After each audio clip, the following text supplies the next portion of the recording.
Good evening, everybody. Welcome along to your Monday night edition of the Suffolk Non-League Show. We are live once again across YouTube, Facebook, and Twitch. I hope you're all doing amazingly well.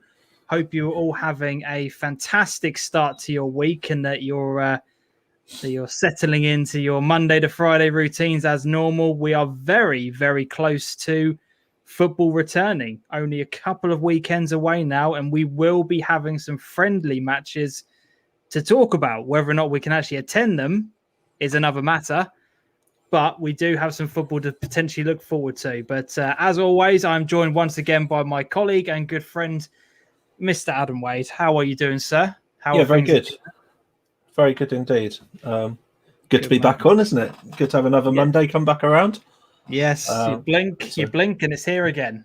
I think it's only just sunk in this weekend quite how close we are to having football back again. And it might not be competitive. And I think the first time we spoke about it, I probably wasn't very keen on the idea of these sort of regulated friendlies or whatever it is that are starting. But all of a sudden, I'm starting to get quite excited about the fact that people are going to be talking about performances and results and just getting back to normal and actually having a good time again. Absolutely ready for it now.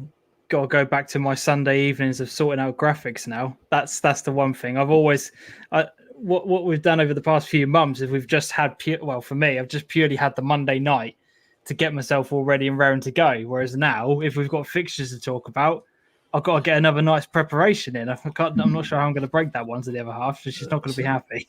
You have to start making up your own league tables of performances as well, since it's all friendlies. Yes, definitely. I have to start getting super complicated with it. Yeah, I don't even know if there is a league table going towards. I think it's just a way of. I think people are just playing each other, aren't they? And so be it.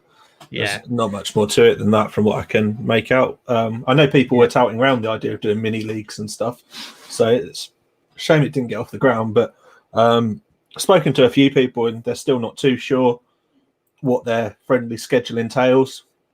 And then I look at the other side of it, and some clubs have been really, really proactive, both Saturday and Sunday clubs, in getting themselves some fixtures sorted out, which has been really nice to see online.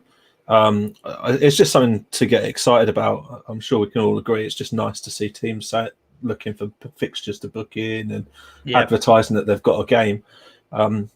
As you said, I think we might get told off even for walking a dog around the edge of a pitch, as things are at the minute. But I don't know. I'm going to practice my tree climbing in the next couple of weeks and see how we get on. Good man, absolutely love that.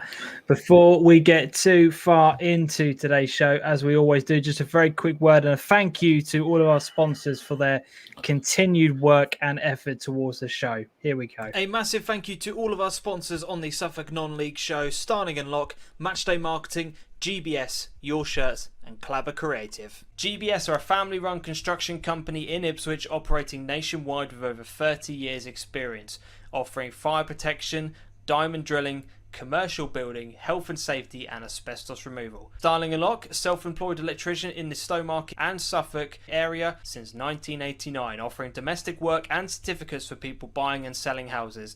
An NIC/EIC member. Matchday Marketing, sports marketing and branding company, helping enhance the image and profile of grassroots and non-league clubs at a very low cost, utilising over 20 plus years in the game. Your Shirts, eye-catching, professional-looking garments for your business, team, club or organisation, with a range of printing methods to cover all individual needs. Clabber Creative is a creative agency based in Framlingham, Suffolk, offering fully managed football club websites. They are about giving your club a professional image and the ongoing support to maintain it. Links for all of these companies will be in the description below. Go and check them out and tell them that DeeJam has sent you.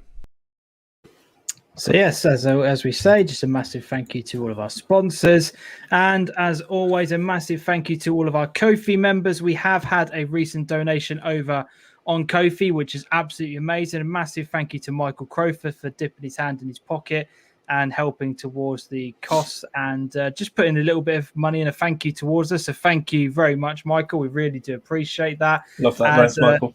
as Michael is also a Patreon member, which is absolutely superb. If you want to help support the show, you can do so either by going to patreon.com/DeeJam or to the Ko-fi link. Both of those are in the description. Or you can go and click on the if you're on YouTube, next to the comment section, there is a little $sign, which is the super chat, which means that you can put money towards the show live on the show. And we will bring your comment up on the screen. If you would like to do that, that would be absolutely amazing. And we do also just want to say a massive thank you to everyone who has purchased a part of our merchandise, which is really, really good to see. We've got the hoodies, the t-shirts, the bobble hats, and the mugs available. If you want to do that, links for all of these things are in the description of the video. So yeah, go and check those out during the show. After the show would really, really mean the world. Let's get quite a few of your hellos. Actually, we've got quite a few of you in the chat tonight. We've got, as always, Stu from Matchday Marketing. Evening, chaps. Exciting potential changes with Stu coming up in the near future. So keep your eyes peeled out for that. We'll reveal more in the upcoming weeks, but I'm looking forward to some of the potential changes and the changes of look towards the show. So it should be good. Shem's in the building. Hope you're well. Yes, mate. We're both doing very, very well this evening. Good evening, boys, says Michael. And again, a massive thank you, Michael, to your donation today. Really, really does mean the world. Slim's in the building. Good evening, gents. Hope you're well. We're doing well, mate, and I hope you are as well. Ryan Johnson, evening, lads. Ryan, hope you are doing all right. Hope you are well. Every time I see Ryan's name come up and I see that Berry badge, I just get more frustrated with the fact that we couldn't go to a game this season with Berry, but just goes to show how well they're doing. And supply and demand. Good bit of news came out of them for about season tickets. Did you see that? No, didn't see that one. Carrying over everyone's season ticket. Berry have decided to do for next season. Obviously, only getting in a very few league games, but they've carried everyone over. And their chairman said they've got over 120 season ticket holders at Berry. Cool. That they've done that for. That's good. So really big sales like from last season. It's a really nice gesture, and hopefully that'll go a long way to continuing their form of the numbers they were getting through the gates. I did see Stowe were doing theirs, but they kind of gave people free options, wasn't it? You could either carry it over, get a refund, or there was something like donate. Pay what you like, donate it into the club. They've opened it up and made it a broader thing. So yeah, it's pretty good, really. Like lots of different options being done. Wanderers have done something similar. They've also extended it to their sponsors, I believe. Wow. So really nice gestures out there at the moment in uncertain times. That's just reminded me, actually. Ipswich Wanderers, for the game on July the 10th against Stowmarket, they are putting on something quite special for all of our Patreon members. So if you are available on that day, we'll discuss it more as we get closer to the time, because we've got months to go before that. But they have said that they are going to be doing something special for all of our Patreon members as a way of a thank you for what we've done for this season. So if you want that gesture to go towards you, all you have to do, sign up to the Patreon. Your name will be added onto the list, and whatever Ipswich Wanderers decide closer to the time, you'll be involved in it. Thank you. There you go. Got Roger Hopwell as well, just commenting the most recent comment. He said that Berry have actually got around 170 season ticket holders they've done that for. Unbelievable gesture. Absolutely unbelievable. Love that. Dean Cooper, good evening, James and Adam. Hope you're both well. Let's go. Yes, mate, we're doing well, and I hope you are. Anyone, we talked about this the other night. I'm going off onto a massive load of tangents here. I'm nowhere near through half the hello messages. Dean has set up a free service where if anybody is struggling and wants any sort of motivation or just someone to kind of talk to, he has set up his own service at the moment. DM Dean for more details. He's open to chatting for people with 30 to 45 minute sessions. A really brilliant gesture by Dean. For anybody who is potentially struggling out there, needs some support, needs some help, needs some guidance, anything along those lines, reach out to Dean on Twitter and he'll be able to help you out. I just wanted to give you a bit of a plug, my man. Absolutely massive props from both myself and Adam. Really, really a top gesture, mate. Huge. Since that session, like where he came on and spoke to us, Yeah, absolutely incredible. So anyone that wants to speak to Dean, I'd massively advocate it. That's it. Follow the Trawler is here. Good evening, mate. Tony Stone is in the building as well. I've got another tangent for you. Go on then. Follow the Trawler's launched his own podcast today, which covers the Met Police, which are one of the backers of the show. So that's another thing for people to check out, with some music on there by Minnie Birch, who's also a big football supporter. So that's something else for people to get out there and try. If you search him on Twitter under the same tag, you'll find him, and there's a link to it via Audio Boom on there. So go and have a listen to that if you want more football content. Let's keep delivering tonight. Love this. There you go. Ryan Gardner is also in the building. Hope you're well. Oi Ellis, I'm well ahead of you in the Super Six. We'll get to that, mate. We will get to that later on in the evening. Irv is here. Dan Barnard, hashtag the carpet. We all know what game Dan. The pictures of that place this week. Incredible, absolutely incredible. The pitch at Claydon is looking superb. Bill Case, good evening all. Looking forward to getting back out on the green stuff and hearing you guys talking about games. Yes, believe it or not. As much as I love talking to Adam on a regular basis, and it is nice hearing Adam's thoughts and opinions on everything, it will be nice to actually talk about some football rather than having to rely on me and Adam talking to each other for weeks and weeks on end. And I'm sure you guys would love to hear us reviewing football matches rather than how was your week. But these are the times we live in. These are the times we live in. We'll keep going. Exactly. Stuart is in the building as well. Evening, chaps. Hope you're all right. Even Noel, looking forward to Potsy chatting waffle. Yes, I've already experienced 20 minutes of that before we started. So I'm only joking. And we have our first super chat donation from James Bloomfield, and I'm going to take my hat off and reveal the receding hairline underneath as a way of a thank you, my man. Absolutely massive appreciation, James. Anybody else wants to do a super chat like James has, legend, absolute hero. Thank you so much. And even gents on there. Roger Berrytown, obviously we read that message out before. Get at me, says Dean. Yep, absolutely love that. Thanks for the shout out, guys. Appreciate that. Ipswich Wanderers, looking forward to this pre-season fixture. So, a couple of news items to go through. Very, very brief ones. There's not been a huge amount of chatter recently. We'll have a look at some of the fixtures that have been announced. I'll bring up a slide for that in just a moment. And then we do the Super Six early doors tonight? Because it's absolutely been turned on its head. And I know that everyone that's got quite a big part to play is already in. And it'd just be quite nice for them, just in case anyone has to go off to bed for work reasons or whatever. Yeah. Okay. Yeah, we can do that before we bring out these news items are not going to take a massive amount of time. So the first bit of news is that we had the confirmation this week that the FA have ratified the decision to curtail the season at steps 3 to 6 with no further league matches taking place. But the big thing is it's not null and void, which does mean promotions between step 5 to 7 are still being looked at, which is crucial. So over the next few weeks, we should start to see some further announcements being made and what decisions are being done. But we know what the FA are like. They're going to drag their heels as long as they possibly can. It's going to take forever. We might get to June before we find out whether or not teams have gone up or down. But we'll be here to report on it no matter what.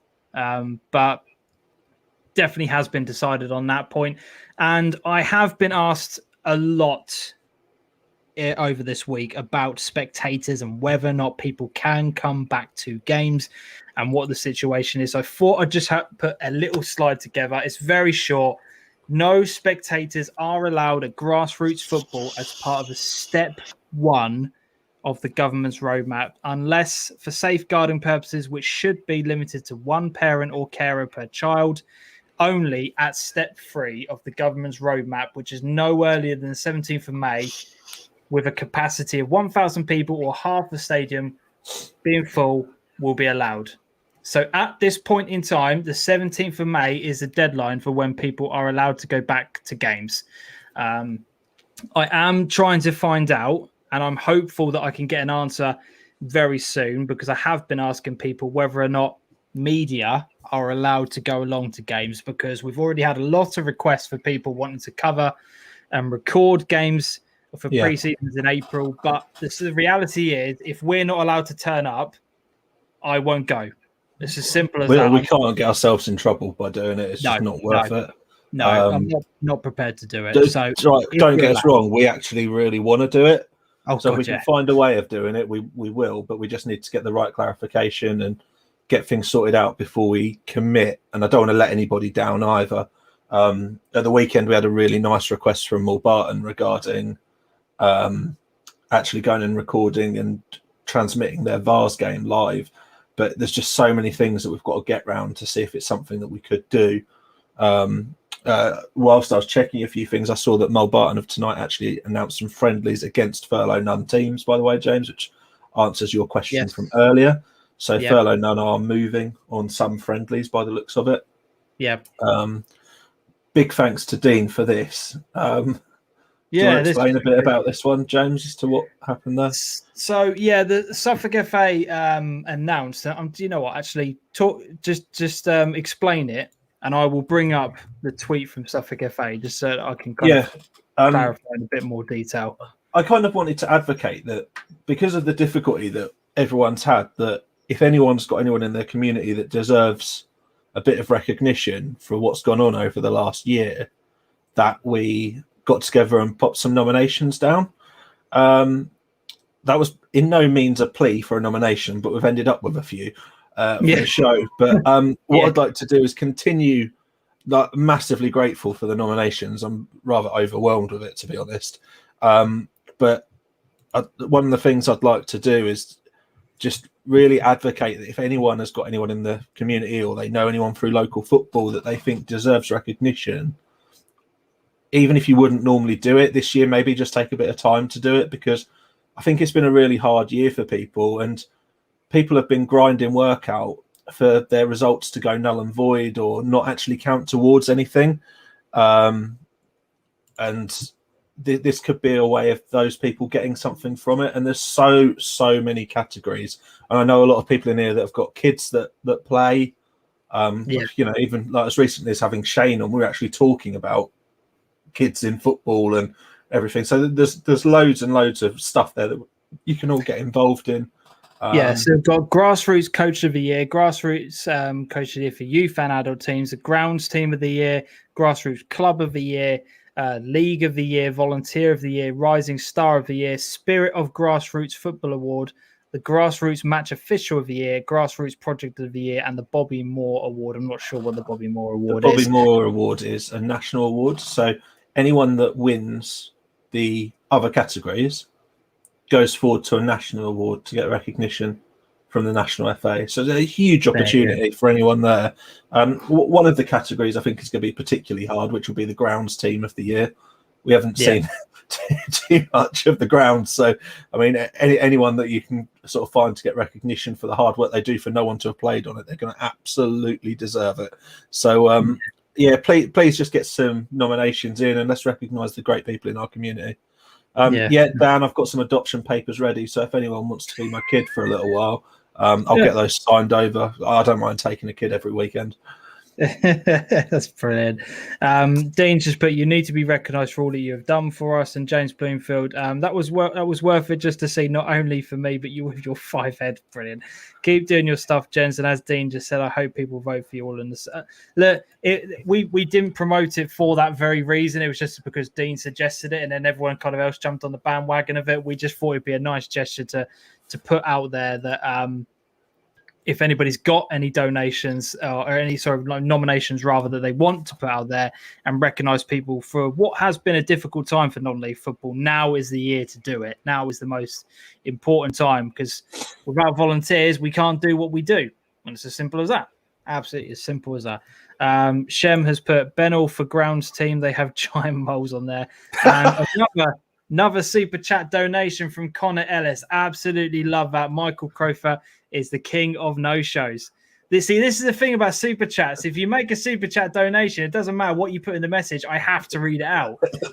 Anything will go on the screen. Moment for YouTube's cut-off time. So you can put whatever you want in these super chats. If you want to get your message shared, put it up on there. Put some money towards it. But thank you to Connor and to James. Those are the 2 bits of news. No spectators allowed until middle of May. And season has been kaput. But we do have some updates to show you about fixtures that have been decided. So let's bring this up on the screen because in typical style, I haven't had enough time to be able to organise some fixtures. But we do have our first set of fixtures for the 10th of April. What website is this on? This is the Christ. SIL website. That's the SIL website. Oh, I'll tell you what, that's a good bit of formatting, that is. I know. It's Are you on that list yet for doing some refereeing? Where are you, mate? So let me read them out. So we've got Bennell versus Henley. We've got Claydon versus Old Newton, Hawley, Capel Plough, Ransoms, Trimley, Achilles, Bilderston, Crane versus Westerfield. There you go, Adam. We'll talk about that when he comes about to the those. show. Yeah, in a minute. Coddenham versus Leiston St Margaret's. Then we've got Elmswell versus Stowe Falcons, Cockfield Bagton. The list goes on and on and on, but there is a lot How of fixtures. good is that to see, though? All those teams wanting to get back on it. That's so exciting. It can be in the worst format possible. I don't care. There's fixtures to talk about. I didn't realize you were going to be scrolling like that down those games, and I was like, all of a sudden, like I'm getting proper excited now. Oh, so good. Football's back, baby. Football's back. The proper football, none of this namby-pamby Ponty shit that you see on Sky Sports. Proper football is back. Being presented on a Word document that my son could have put together, but it's back. Who cares? You know the 2001 computers you had that really shit word art on? I could have done a far better job using that. We got that like word art across the top of the blue curve. Football in it.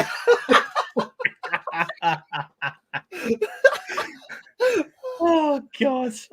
But yeah. Oh dear me. It doesn't matter. As I said, football is back, and oh thank God. Oh, just absolutely love that. Football and the video printer. The video printer is back. That's exactly what it is. Teletext moments. Football is back. Luke, love that, my man. Love that. Absolutely superb. That is absolutely brilliant. Thank you so much, my man. Irvis Feft keeps scrolling on there. Up the Ufford, up the Claydon. Football is back. The video printer's back. You see, this is what happens when football comes back, and all of a sudden the chat goes off. There's a buzz. There's a buzz. We love it. 100%. Before we bring Pots on, let's do the Super Six then. Let's get that out of the way. And then we've then got Pots for the rest of the evening, and we can just rattle through as many stories as we want. Because I know there are a lot of you who are hiding in the comment section right now, and you're waiting for him to appear on the screen. I can tell. I can already tell.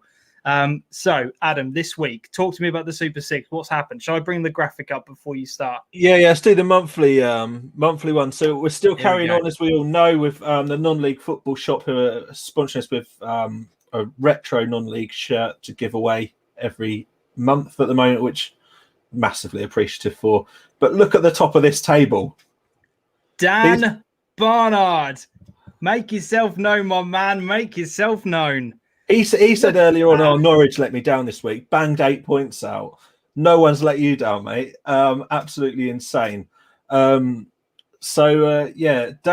Michael, Mark, give yourself a pat on the back. You're 2 points clear at the top of the table. Wow, it's going quite well. Race, love that. Alex had another banging week, and that's shot him up the main table, which you'll see in a moment. Ben's not happy. Yeah, this is the problem this week. People that were at the top of the table last week have slipped bad, as you can see. But then there's a few that have absolutely rocketed up there. So I had to cut it at this point. There's quite a few people on.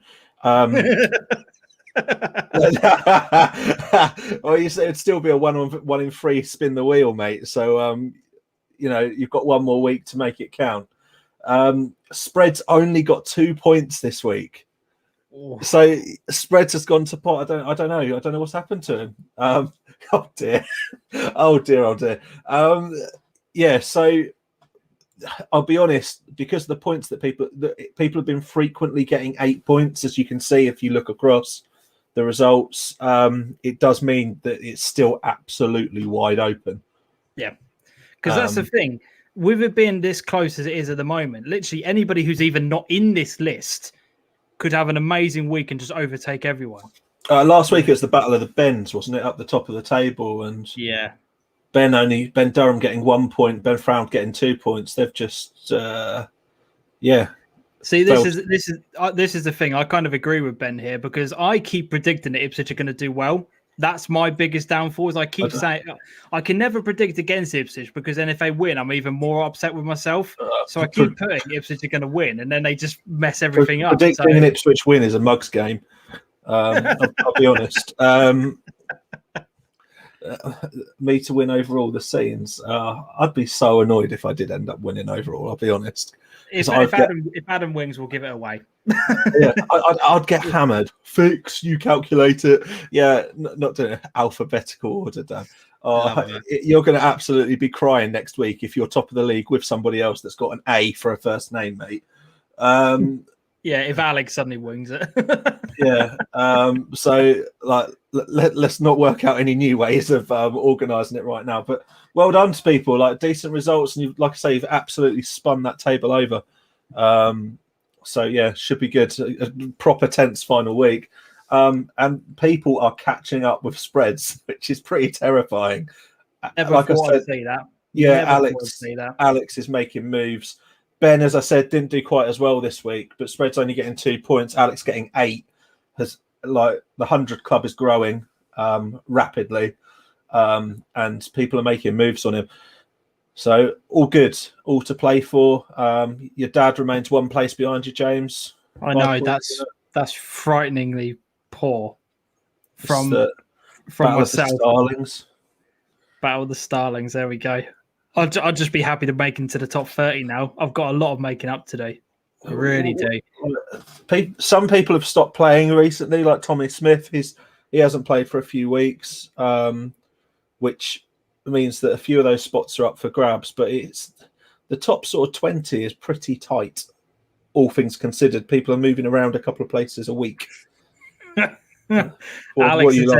Alex has said, I'm giving up. And Tony has said, unless we get back to predicting non-league games, I'm going to spiral down even further. I was top 10 before this bloody lockdown. Tony, like, the thing is, we actually do need to make a decision as a group as to whether we predict the friendlies or stick to league games. And I'm a bit adverse to predicting friendlies. Oh, no, I will be honest. I'm well up for that.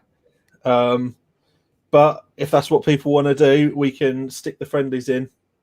Yeah, mate. We came to expect levels spreads, so go hard or go home. I realise that this is a Suffolk non-league show, and I'm going to get hammered for this. But have you realised now that when it comes to looking at the actual championship, that Sky have completely cut Norwich off, and they just talk about 2nd to 8th now?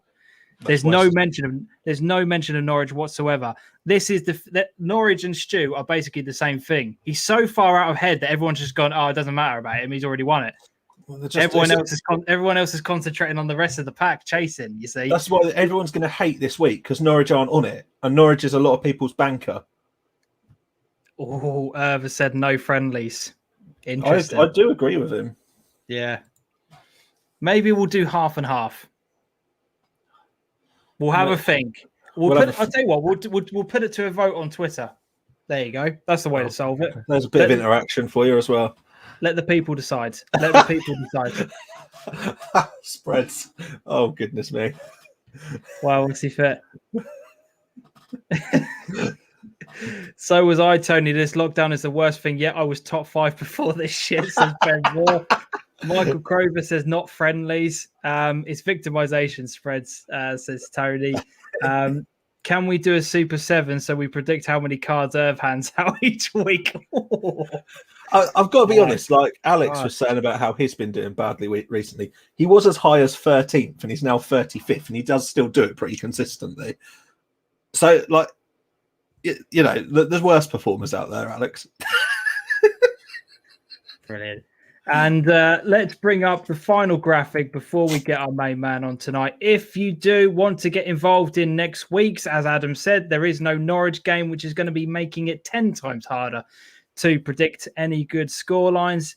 The survey is now going in the chat. If you want to get involved with this week's Super 6, it's Peterborough versus Accrington, Wigan versus Ipswich, Carlisle versus Cambridge, Colchester versus Bradford, Harrogate versus Southend, and Kings Lynn versus Eastleigh. Get your predictions in now for a chance to win the non-league shirt. One more week of it. One more week, and then we move on to April's prize. Who knows what that will be? I don't even know what that's going to be yet. Don't put pressure on, mate. That's what you're there for, mate. It's what you're there for. Right. Enough of the jibber jabber. Let's get our main man on tonight. He's been patiently waiting before arriving on tonight. We've decided, and we discussed this pre-show. We are going to be calling him Potts beforehand because there's a couple of times before I said, Adam, can you just do this for me, Adam? What's your evening been like? And both of them answered, we're not having that. We can't have that tonight. So, without any further introduction, Westerfield United manager, it's Mr. Adam Potter, also known as Potts. Big man, how you doing? You all right? Yeah, not bad, you? Yeah, can't complain, mate. Great to have you on. Pardon? Great to have you on, mate. Oh, thank you very much. Cheers. Yeah, it's good. Thanks for having me. It's seems like forever since the last time I came on. Well, the last time you came on was the half-season preview, if I'm not mistaken. It was very quick. That was the 100-mile-an-hour show. Yeah. Jesus Christ, yeah. Looking back on that, I don't know how the hell we did that night. That was absolutely insane. We sat there the Sunday night beforehand, didn't we? And we were like, shit. We've messed up here. There's no way we can fit every single club in and give them a review. But, lesson learned. We'll do Furlough None next time, and then we'll do the SIL the next time. And then what happens? The season gets cancelled. But anyway, how have you been since that very brief chat last time? How has things been? Yeah, not too bad. Be a lot happier if football was just to resume and we could have some normality back. But got to go with the cards you dealt with, didn't you? I'm thankful that I've been able to work through it. So, it's kept me going. It's kept me sane. As I spoke to James earlier, the very first lockdown, I was furloughed for so long, and I think it was 14 weeks in total. And I can see how it can play havoc with people's mental health because it drove me up the wall. When you go from being working 10, 15 hours a day sometimes to literally nothing and having no purpose, that was awful. Yeah. But since then, swapped jobs in a more of a key worker role, should we call it? Feel far more important now. And so not a lot's changed for me. Didn't have much of a social life apart from my football, which is why I miss the football. I was just about to ask then, not having the football to then look forward to as well, on top of everything, how's that been? Because I think for a lot of I've spoken to people on here all the time, and I've spoken to people offline, and some have enjoyed that time to kind of switch off and just recharge the batteries, and they're now eager to go again. How have you found it? I've been sort of quite 50-50 on it, really. There was a part of me, obviously, there's still a hell of a lot of work to be done within Westerfield. So a part of me welcomed the break, just for my own benefit, for my own selfish reasons, just to sort of take a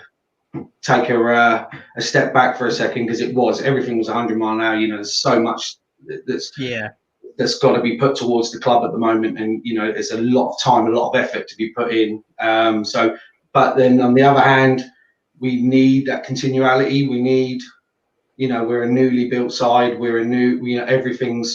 It's all a learning curve with new chairman, new management, new clientele on the football pitch. We need that continuality, and we haven't had it, and that's been a bit disruptive for us. But we're in the same boat as everyone else. Just some clubs have, got a very established side, so it worked. It hasn't impacted them as severely as it has us, and other clubs in similar situations. Yeah. I was going to kind of start this off by, taking a bit of a step back and going through your kind of history in non-league football and that kind of stuff like that. We'll get into that in a little bit. I'll kind of want to continue along this vein, if that's all right. Yeah. with things at Westerfield that, you know, with the season that is, you know, no longer going to be going ahead, etc. You guys had a pretty good start to the season, and you know, we look at the league table where you guys ended up finishing in the end as a 14th place. You would have survived if the season had finished at this particular point. How do you reflect on that, considering where you came into the club, which was, quite frankly, as you said, a mess? It was chaotic. There were so many problems going on, to where you've finished, in inverted commas. You know, for me, I'm always going to sit there until, you know, I know it sounds a bit, I don't know, a bit of an alter ego, I don't know, a bit big-headed, but until I'm at the top, I'm not happy. You know, I'm not happy where we're at. That's just who I am. I'm a winner. I don't like losing. However, you know, going from where the club was to the start of the season, we probably couldn't have asked for a better start. If anything, I don't know. I feel it done us a little bit more damage than good winning that first game of the season. Really?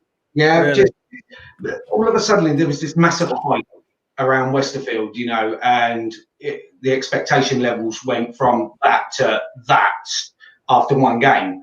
You know, everyone eyes were on looking for our result the next following week. You know, we were probably just as guilty of that. Yeah, I was going to say we were just as guilty of doing that. Well, all of a sudden it just seemed like everyone had forgotten that we still are a newly built side. You know, who up until the first game of the season had played 5 games together, 5 friendlies. That is it. You know, we hadn't had any other, you know, apart from training, we hadn't had a lot of time together, and that I felt had kind of been forgotten. You know, that. So yeah, with that expectation bar going up so high, you know, I felt the pressure. So what the lads felt, you know, must have been even higher, you know, because they spend more time on social media than I do, you know, and there was all of a sudden this big hype, and, you know, although it was great, fantastic getting that result, you know, getting that first victory, it was a great feeling. At the same time, it was like, okay, you know, we've very quickly got to get back into reality and get our feet back on the ground and go again, you know, and like I say, with the social media being such a big presence around non-league,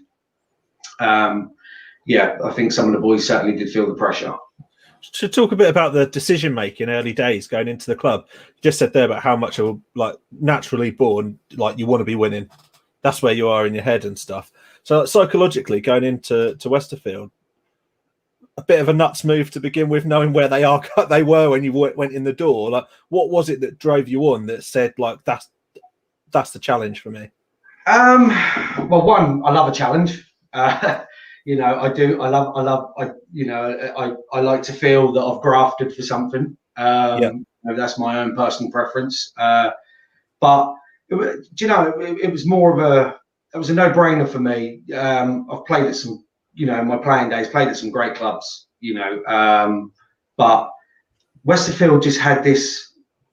They really made me feel at home. You know, when I joined Westerfield, I knew I was getting to the end of my playing days.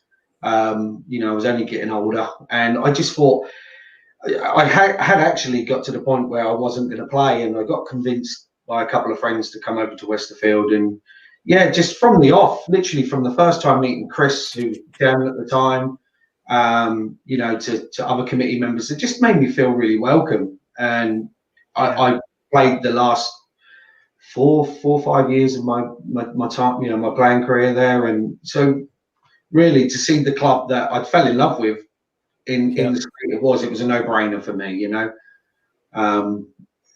as much as I'm a winner, I don't want to see a club as great as Westerfield in my own heart fall apart. You know, so whatever I could have done to lend a hand, that's where I am, and then I end up landing the managerial job, which is fantastic for me, you know. I think like it's worth saying, like, the hype that around that very first win was because, like, there was the excitement to see the team getting back to some form after the difficulties from the season before, and that was kind of warranted in terms of the fact, like, well, do you know what? There's been a bit of a change around. It looks like there's, things that are going forward. And although you say like it didn't do you any favours, there must have been an immense amount of pride around achieving that in your first competitive game as well. Like, what was that like? Yeah, I mean, huge. For me personally, from a personal point of view, I felt like I just won the cup final. Yeah. Like all of a sudden, after all the negativity around Westerfield for the last year, they've got this victory, and it was, I felt a part of it. I felt like I played my part, and that was great. I mean, the boys they've done me and Chris so immensely proud of them. They worked their absolute socks off for that victory. It didn't come easy. No. That's for sure. So yeah, I mean, it was great, but the honeymoon period that ended the honeymoon period. That clubs started looking at us again, going, "Hang on, we need to turn it up a notch against Westerfield now. We can't, this isn't a guaranteed 3 points." Yeah, I suppose like sort of summing it up, it's been mentally a bit of a roller coaster, really, of trying to sort that out. Then I guess like you've had that absolute high going in and that sort of preparing for the challenge as you went ahead. So where do you getting those boys together now? You've had that bit of time with them, and I suppose you've got your WhatsApp groups and everything else. Where are you at now, ready to start some friendlies? And the boys are buzzing. They're awesome. they are absolutely buzzing. Obviously, when the SIL got in contact with us and started asking about friendlies and whether we wanted to participate, the vote was put to the players. Because we weren't going to sit there and say yes if the players weren't on board. Obviously, there's still concerns with COVID, etc. Great way of doing things.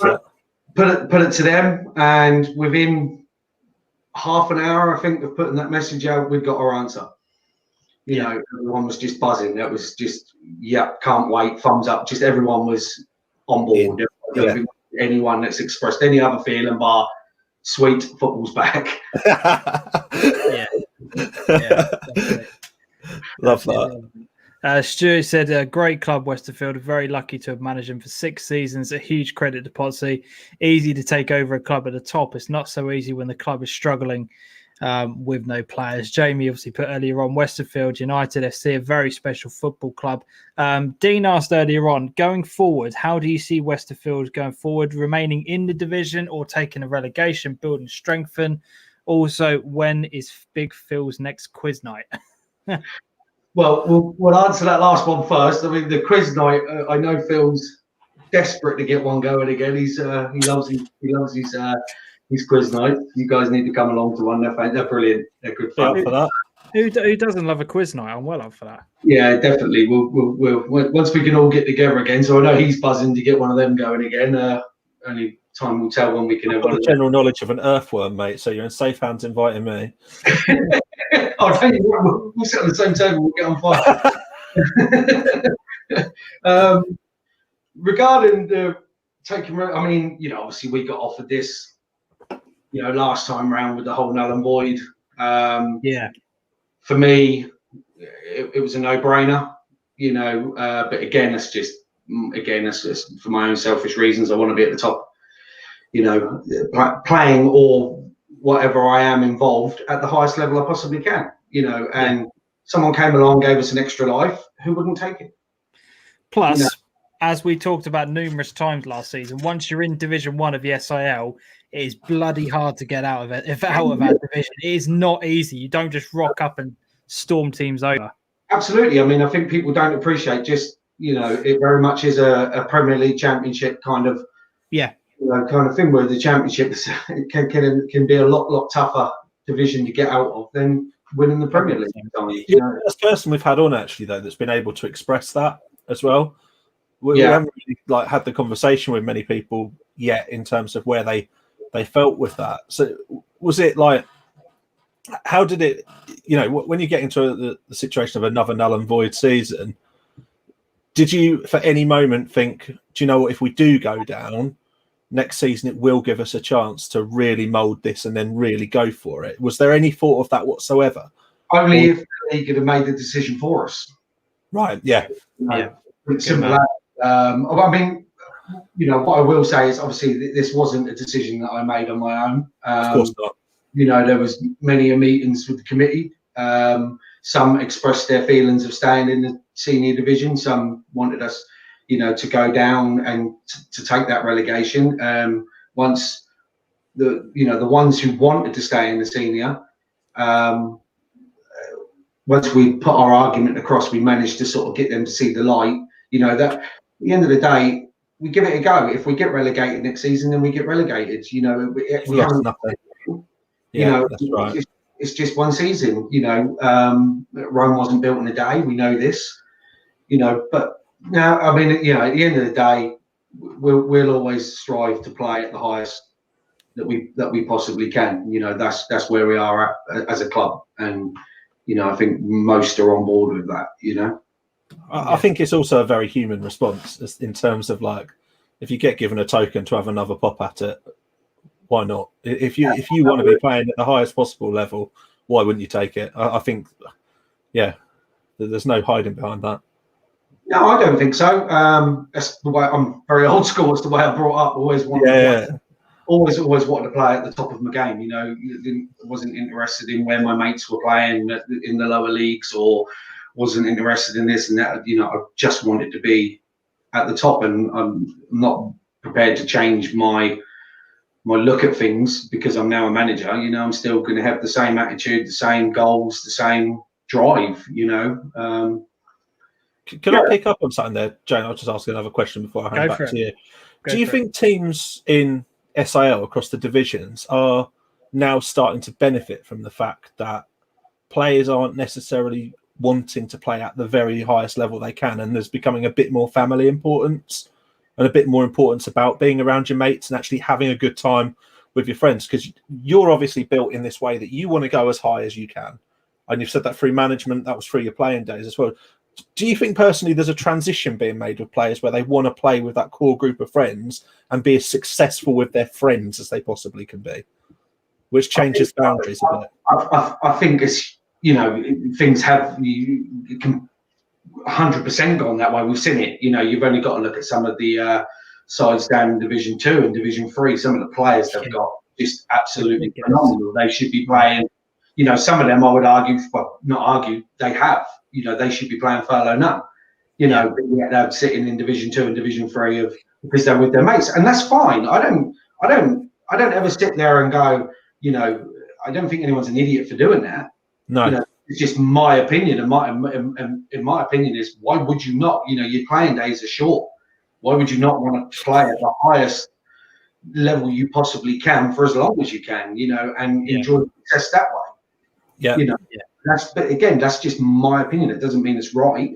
I think like last season was the first one I physically actually stood up and noticed it, and I said to James a few times, like, these teams are now starting to look like groups of mates that want to be the best they can be as friends, and go from week to week trying to get success as friends and taking that away with them and having that as a collective. And I think that changes the face of things. Like, I think it's great for the clubs, and I think it's great because it spreads talent a lot further, which I think I don't think it's a negative at all. But I think there is also the option, like you say, like, play the best you can as high as you can. Both arguments are very valid, and I think we're seeing a bit of both. People's circumstances have changed now, haven't they? People's work weeks are a lot bigger now, a lot harder, a lot more stressful. Yes. When it comes to Saturday, I guess the chance to go and play with your mates as opposed to your team mates, you know what I mean, actual mates, it sounds more appealing if you've had a long, hard, stressful week. No one does 9 to 5 anymore, do they? Absolute excuse to get on it every Saturday as well, isn't it? Well, there you go. But with what Adam is then saying there, how difficult has that then made your job of going into a new club? You're trying to rebuild things, you're trying to get people on board, and you are then potentially coming up against that brick wall of, people are in their cliques, they're in their units, they don't want to budge from that. They're very happy where they are, despite what you said, they could go up the divisions. Have you Have you ever kind of found yourself getting quite frustrated with that, or trying to recruit players, etc.? The first pre-season that I had with Westerfield obviously was this season, and yeah, I did at first. I started to find it frustrating. But I very quickly adapted the attitude of I'll dip my toe in. If they're interested, they'll come. If they're not, I'm not going to sit there blowing sunshine up their backside for the next 6 months trying to get them to come on board. You either want to come and play for me and the club, or you don't. I'm not going to sit there and lead you under false pretenses and tell you you're the world's greatest. Just to get that signature. At the same time, I think my boys will back me up and saying I'm the first one to pat them on the back. When they've done something right, but I'm also the first one to let them know when they've done something wrong. And I think that's probably, that's just my honest ways. So yeah, I'll ask players. I've spoken, as you can imagine, through the summer I spoke to a lot of players. Because we were pretty much building from nothing. Yeah, it must have been a struggle, like just going in and virtually having a very small base to work with at that point. I'll be honest with you, it was scary. Yeah. I told the committee, I said, look, whether I don't care if it kills me, I will get a side together that, that where they'll be there week in, week out. You won't have this problem of calling games off. I will make it happen, and when you say roller coaster, it was the most ridiculous roller coaster I've ever been on in 40 years I've been living. It was, after 2 or 3 weeks of pre-season, I'd got a core, and then 1 or 2 left, which sparked another couple to leave, because they follow suit, as we've spoken about. Yeah. Playing with mates, and then all of a sudden it was, shit, I ain't got a core now. We've got nothing. And then the next week, 10 more players would turn up because I've heard that there's training, and they've come with some mates, and it was like, yeah, great. And then half of them say, yeah, I will play. And then 2 weeks later, I've signed on for so-and-so. Right. Lottery. So it wasn't until we really got into the friendlies that we actually had, what we knew we were going to be working with for the season, because I'm not here to slate anyone, but commitment levels are very, very low compared to, the days of when I played. If you committed to a club, you committed to a club. That was, that was it. It wasn't, oh, well, hang on a minute, then my mate's gone there. That just wasn't an option. So I did find it hard to adapt to that. Yeah, for sure. Yeah, no, definitely. I just want to bring Alex's question up on the screen here. He said, what advice would you give any manager going into management, especially a senior club? Don't do it. It's like having Dan Snell on all over again when someone asks him. No, just grab a bull by the horns. Just go for it. At the end of the day, it's just a game. It's not to be overthought. It's 50-50. You're either going to do really well or not. And if you don't, and be honest with yourself. If you're not, because that's what I've always said to the committee at Westerfield. If we get, all right, we haven't had a single full season yet, but if I get a couple of years down the road and I'm not making any progress, I'm new to this. I'm still learning, but I'm also very honest with myself. I look at myself and look at what I can do better or what I can't do better. And if my hands are tied, if I've run out of options, I will be the first person to go knocking on the chairman's door and say, maybe you need to get someone in here who can take this club further. I've gave you the foundation, or we've got the club back settled. Maybe you can find someone else who can take the club further if I feel that I can't do it. Right now I do. I feel that I can get that club climbing the senior table, but only time will tell on that. Linking in then to what Alex has said there, like you say, like fairly new to it and everything. What would you say? Like, there's one thing that you love about what you've taken on, and one thing that you hate about it, if you like flip the coin as such, without getting yourself in trouble. Obviously, you can moderate your answer a little bit, but where do you sit with it? Well, I mean, who don't love game day? Do you know what I mean? It's just everything. I love everything about football. I've been around football all my life. My dad was a player, a fan, you know, and that's all I know. That's all I know. Football, love it, you know. So to ask me the one thing, I couldn't put a finger on just one thing that I do love. It's just the whole. I love everything about the whole day, you know. If we're talking about current times, I hate the fact that we don't have changing rooms. I hate the fact we don't have, obviously, but the biggest thing is, for me, is player commitment. You know, that is probably the one thing. Players' word, people's word these days doesn't mean quite so much as maybe it did 10 years ago. Do you know what I mean? You get promised the world and nothing comes of it. You know, which is that's the bit I found frustrating, because I wear my heart on my sleeve, you know, and if people say, I'd love to play for you, Pops, and this, that, and the other, and then don't, it's like, oh, what have I done wrong? Is it me? You know, but when you reevaluate it, it's because matey over there's got his friends and they want to go and play with them in Division 3 for some strange reason. I don't know. Have you learned that in the actual doing the role itself? Were you taking it personally to start with? And and it's only since doing it for a bit you've actually learned that let's take a step back from it. It's not me. Yeah, absolutely. I've learned to not take it to heart. You know, not take it personal. You know, because obviously a lot of people I approach were friends of mine, or still, you know, they still are. They are friends of mine. You know, and people who I know who can play that level of football. Yeah. You know, when you get told one thing and then you find out from another club that's just signed on for them, it's like, you know. So yeah, that was a bit of a collar at times. But all in all, anyone I would say, you know, if you love football enough, just do it. Just do it if the opportunity is there. You know, because I don't regret it. I knew I wouldn't be able to walk away from it without, you know, when my playing days finished, I couldn't just walk away from it and not do anything on the weekend regarding football, you know, related. It would just be, God, that's going cold turkey would have killed me.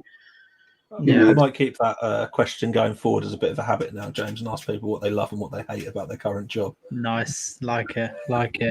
You mentioned about some of the kind of the challenges and what things were like when you first started. It was a very difficult time for the club a year and a bit ago when the chairman Chris sadly passed away. It's a horrible question to ask, but how did that impact you, for somebody who's been there for a long period of time, and you obviously got to know him quite well, and having that person you could lean on and ask for support and advice and guidance, etc. He was the first face I saw when I came to the club. You know, he was the first one to come over and shake my hand and say, "Welcome to the club." You know, and he's just he was Mr. Westerfield, you know. He just an absolute legend. You know, and he you know, to this day he's still sadly missed within the club. You know, he did so much for that club. He lived and breathed Westerfield. You know, it weren't until unfortunately him passing away we realised just how much. And you take a lot of things you take for granted, don't you? You know, and of course. And that became very, very obvious very quickly just how much he'd done for the club. Yeah, you know, just a gentleman, absolute gentleman, someone you could sit down and talk to all day long. You know, and it wasn't just football related. You could talk about your, you know, own personal problems at home, and he'd be there. He'd always be in here to, you know, to listen.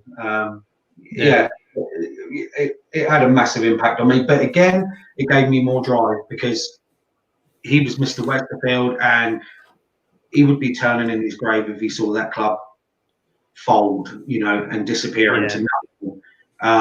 You know, after all the hard work he's put in over the years, you know, so that was just an extra incentive to push, you know, and get this club back on track.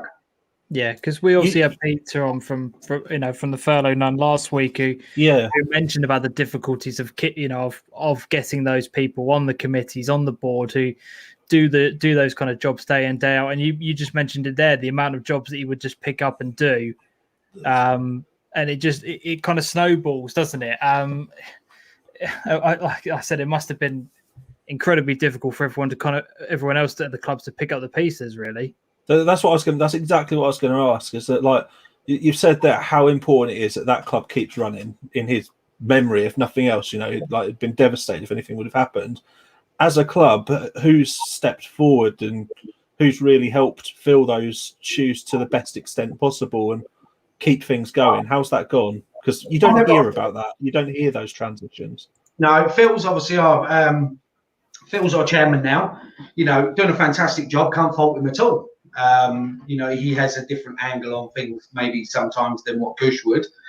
But I came into it as a managerial role. Obviously, one of Kush's last jobs as chairman of Westerfield was to appoint me and Paul Granger as the management team.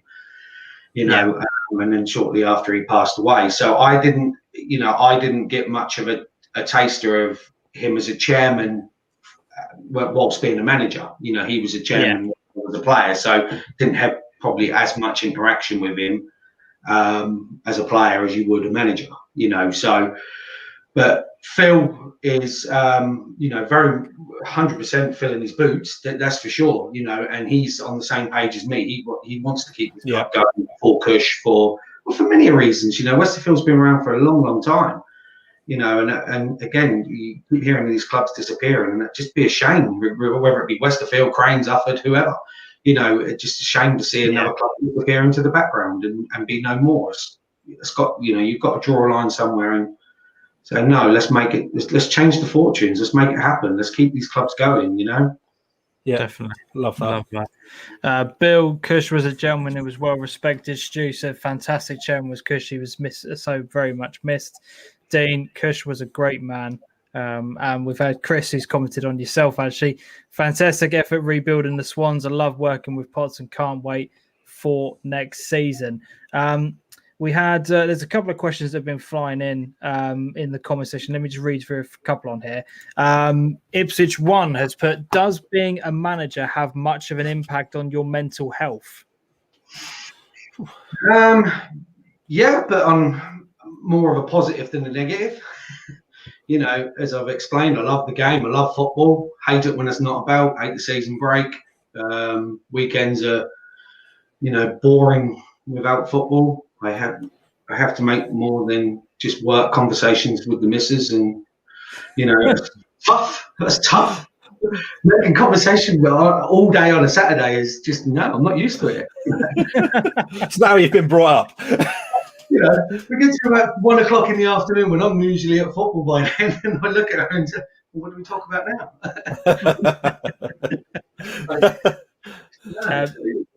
So no, I mean, more positively than negative for me. It's stressful, of course it is. Isn't it? I was under no illusions that this was just going to be an easy ride, and I chuck a few lads together and away we go. I always knew the challenges ahead, but you just everyone takes things differently, don't you? Everyone takes pressure differently. Me, I thrive on it. I love it. Yeah, brilliant. Dean's put, who's in your management team now? Who have you got kind of working with you? Myself and Chris Solomon, who just commented a minute ago. Obviously, he's coming last season as my assistant. We've already spoken. We're carrying on, next season. Me and Chris have been mates for many, many years. He's got history with Westerfield as well. Loves the club, so we both share the same passion of getting the club back up and running. We're at that stage of a friendship where we can have a disagreement and it not be a massive fallout. We've disagreed on things before, but we might have a little whinge at one another and then give us each other a day off, and then we're back to being mates again the following day. So Robbie Ward is still on as our physio. Robbie's been part of the club for many years now. Absolute legend. We've got Craig from up from Leiston Ways. Actually used to play very high levels of football. I think he played for Dis and all that lot. He's our goalkeeping coach. Top bloke. He's committed. So yeah, we're slowly building and getting personnel, that we need on board. We're finally getting to the point now where we can start concentrating on behind the scenes stuff, i.e. getting somebody in who can control the social media, because that's huge. That is huge on attracting players. Players like to feel like they're a part of something now. It's so good to hear that recognised proactively. You don't believe how much that makes me feel good inside. Don't get me wrong. I hate it because I'm working with technology. I'm not a big social media person myself. Never have been. I'll sit there, sort of just pointlessly scrolling through my newsfeed, but that's about all I know what to do. My knowledge of social media is not great. But that's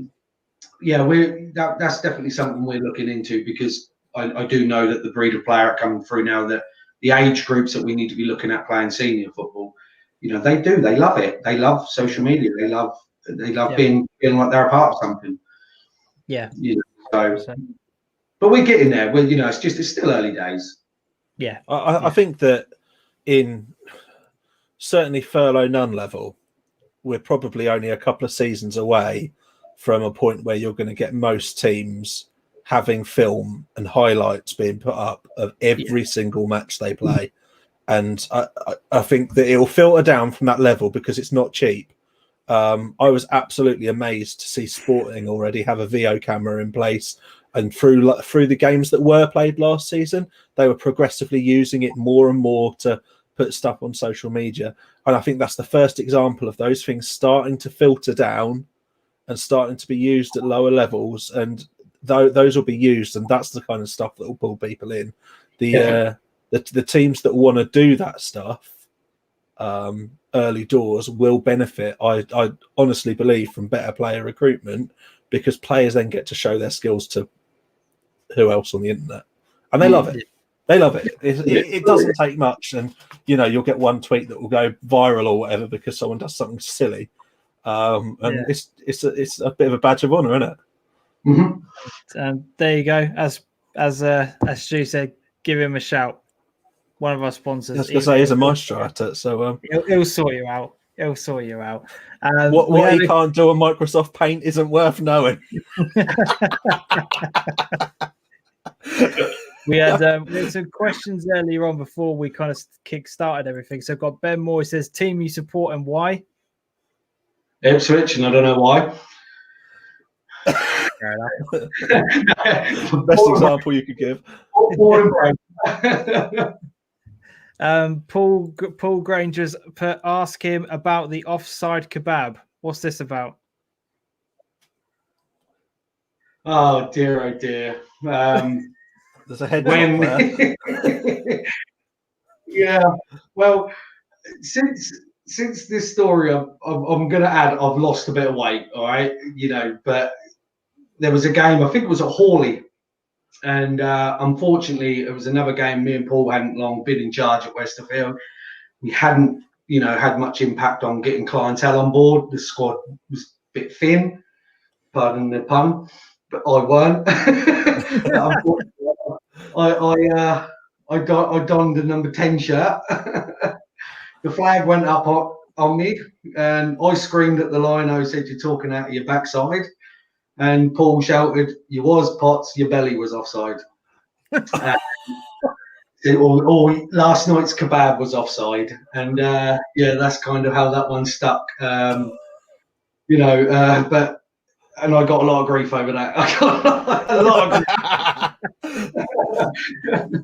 As a player, were you fairly fiery? Like you say there, your instant reaction was to shout over to the linesman. What was your character like as a player? No, I'm placid. I was absolutely... Referees loved me. No, that is not a lie whatsoever. I am pretty sure that a lot of referees did sit in changing rooms before games going, say, Potsy's playing today. Gonna get an earache, But listen, I gave referees earaches and that. But if you look at my disciplinary record, I was not bad. Not many yellows. I think 2, maybe 3 red cards in my whole playing career. So I knew when to stop.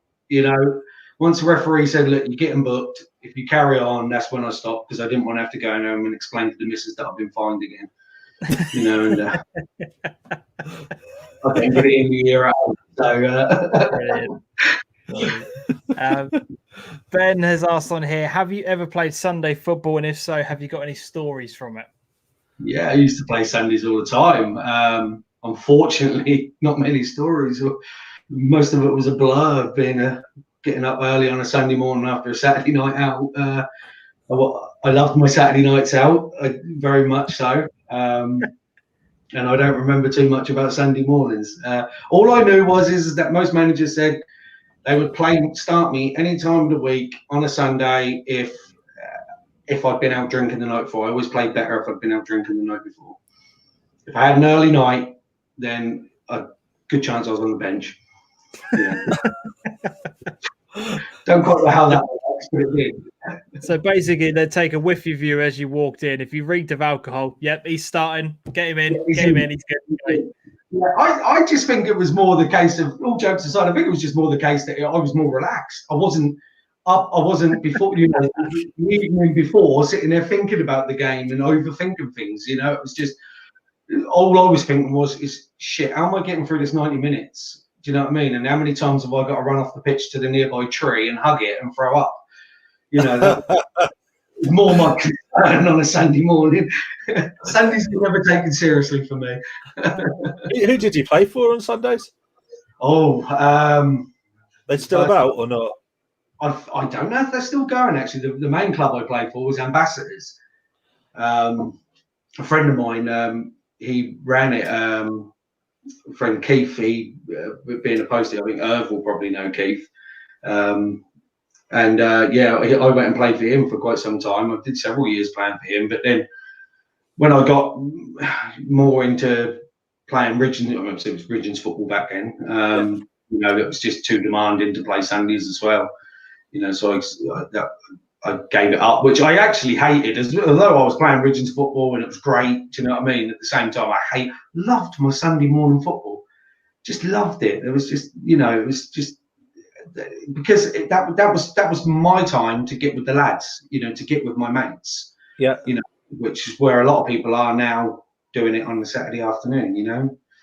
That transgression is quite interesting, and you still also see the likes, locally, that there are a lot of teams that are taking players out of those divisions and they're making a Sunday team, and then they're playing competitively Saturday at quite high levels, and then they're doing it again on a Sunday. I do wonder how they actually manage to do it when they do training twice a week as well. It's beyond me. Yeah, I didn't do it for too long. Yeah. My knees, I couldn't bend. I was like a cardboard cutout half the time, It was just like doing a physical job during the week as well at work. It was like I can't do it. It's too much. Ice baths every night. Brilliant. Exactly. So we've had Paul who said Potts was great to manage at Melford, goals galore and 1,000,000% effort. So that's a good shout out from Paul on there. Jamie put, what about playing for your local massage parlour, Cleopatra's? I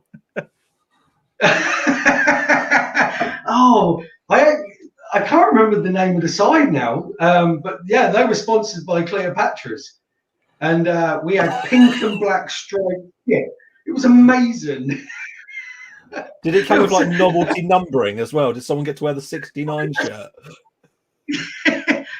The pink and black shirts definitely are. They were the pink and black shirts, and I think that's probably why I don't remember much of Sundays, because I had to be drunk to put that kit on. And accept the fact that I was wearing a pink kit being sponsored by Cleopatra's on a Sunday morning at Gainsborough Sports Centre. Getting a lot of love for the pink shirts in the comment section here, which is absolutely brilliant to see. Man of the match got a free rub, says Daniel Palmer on there. Brilliant. Absolutely love that. Love that. It's funny you mentioned that, because one of the players actually did go there for a sports massage, and we never, as you can imagine, we never let him live that one down. He turned up to the next game and he said, "You'll never believe what they asked me afterwards." And I said, "Well, I do believe it." You don't even need to tell us. Oh, brilliant. Chris, I'm sure I've got a team photo somewhere. Is that a team photo of the Cleopatra's staff or the actual football team?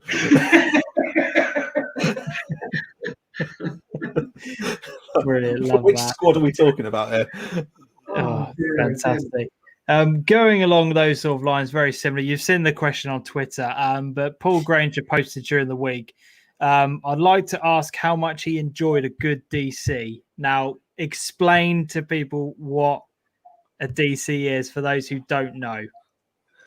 It's a drink, and it was a kind of an initiation thing at Long Melford. Oh no! You know, obviously everyone that's already done one, Paul's managed to convince them that, you know, just tell him it's fine. Just tell him it's fine. You know, so yeah, the shorthand of it wasn't fine. You know, I still blame that drink for not for me not being able to progress my career in higher level football anymore. It ruined me. You know, it was paralysed you. Yeah, you'd have to ask Paul more about the ingredient side of things. I mean, that was just a blur. But all I know is it's a drink that I've tried once and will never ever try again. And there's not enough money in the world to make me. You know, some people get on well with them, but no, give me a pint of beer and I'm happy. Brilliant, love that. We've had there's a couple of other questions. So Shem has put on here: which professional managers and non-league managers do you admire and why? Cool. Oh, professional managers. I mean, there's so many, but you know, I don't look at anyone and the one thing people will learn with me is I'm me. You know, I don't look at anyone and try and reflect someone else. You know, I've got admiration for anyone in non-league who are doing well, you know, who are not doing well, because bottom line is they're doing it, you know, especially non-league. It's voluntarial. You don't have to do it, you know, but without people like myself doing it, these clubs things don't happen, you know, we don't have football. But I don't really, I'm not the type of person that looks at other people and you know, admire them in a way because they're successful or whatever.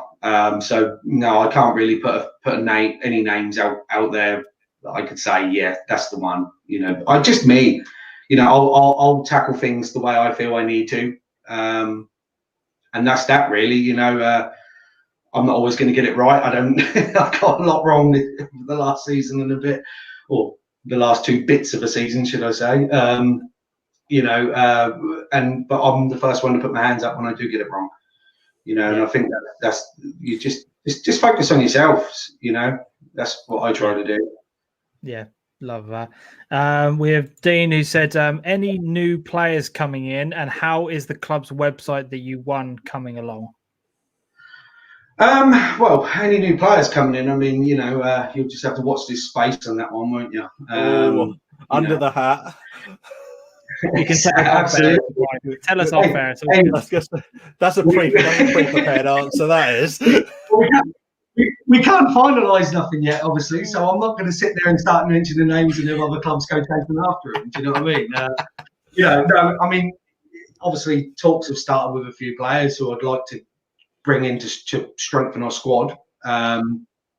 You know, but yeah, it's early days as yet, and you know, we've still got a long way before the next season starts, and some people don't like to make a decision until 24 hours before the first game of the season. So I dare say there'll be a lot of stopping changing between now and then. But the website, all the info that they've required from us is now over to them. So yeah, we're just waiting on their response now, and hopefully it won't be too much longer before the website goes live.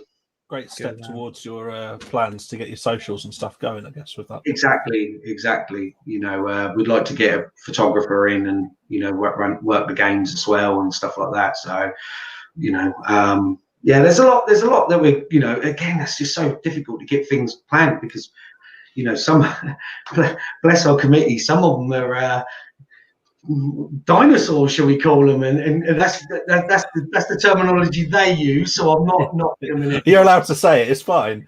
Yeah, and they're probably still trying to figure out how to click on the link now and watch this show. They'll all join in the live link in a minute and start chanting you're getting sacked in the morning. Don't worry, mate. So trying to get together and actually have these meetings and discuss these things is quite difficult. We've had the odd meeting here and there via an online session, but most of it's just done for a committee group chat, but it's hard to put your point across in a message, isn't it? So once we can start getting back together again around the table is when the ball will start rolling on a lot of things again, Yeah, definitely. Dean, you've got to get a fitness test before you sign for Potts. And Dean has replied saying, "Get me an XXXL shirt. I'll play still. Boss it." Brilliant. Love that. Love that. There you go see Dean back in the game next year, actually up front. That's it. Ben has put best moment of supporting Ipswich. Playoff semis against Bolton, Magilton, hat-trick hero. Yeah, some game that was. I mean, I went to both games, and it's just it's just amazing, absolutely amazing. Do you know, like this is complete tangent, right? But I remember, like when I was a kid supporting Ipswich, I had heroes in that team, people that I looked up to, and players that were just incredible for me. Like, and I can remember that all the while whilst I was a kid. And I don't know if it's because you change and grow up, but there's no one in that team for me now that's a hero. No, they're just. It pains me to say it, but it's just a group of lads making numbers up, isn't it? That's what it is at the moment. I think like Chambers is the most highly regarded player for me for his length of service and what he's been through, but he hasn't. I don't know. There's just not quite that connection with me that I had with those other players when I was younger. When they played back in the day, during those times when we won the playoffs, when we went into the Premier League, you felt the togetherness. From the stands, you felt that. You knew that they were there. They were back. You saw it was showing their performance. They backed each other up. They played for one another. And I just feel at the moment watching Town, there's just 11 individuals out there. It's just those moments as well, like Hariderson diving into the crowd, like signature. Matty Holland at the end of every game going around the pitch and clapping all four sides individually and stuff like that. You had this connection. And I don't know if football's changed, but it's one of the things that I long for in a game. And I think it's one of those things that put me off the game because over the years I lost that connection with Ipswich.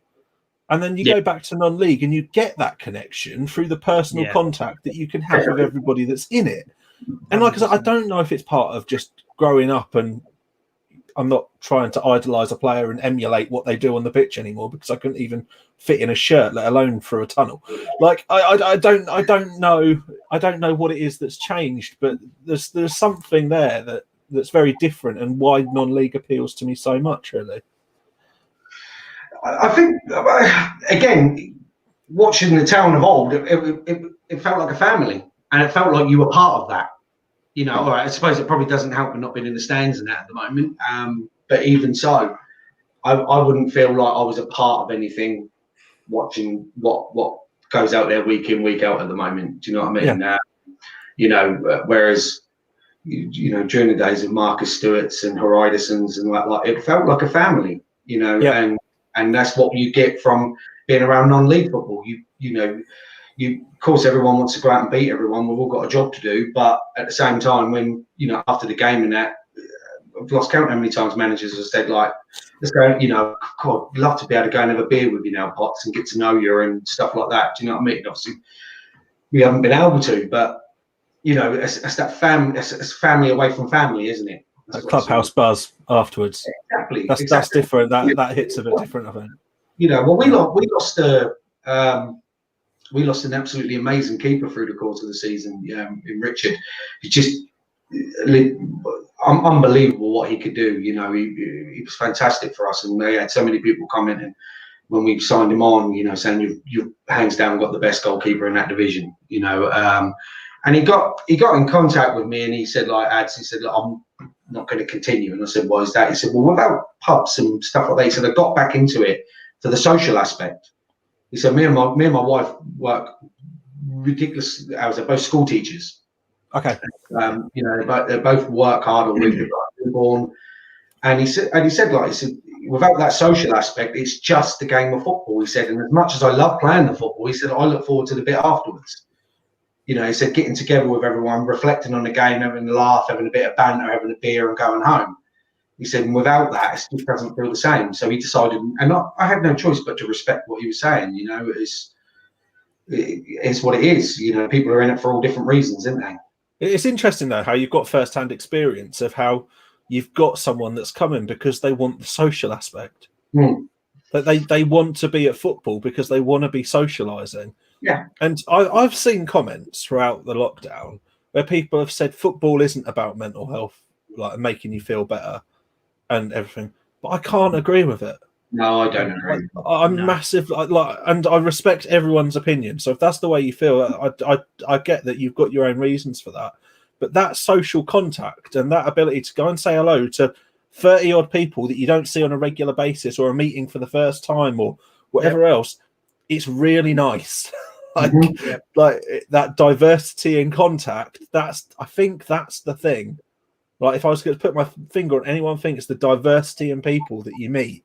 Yeah, and the opinions that you take in, and that's the big miss for me, and that contact. And I don't get any vibe of connection to football through watching it on TV at the moment. James, I know you're enjoying a good spell with Norwich, and you can enjoy when you're doing well, like when your teams are winning and stuff. But I don't know how you feel in terms of how connected you are.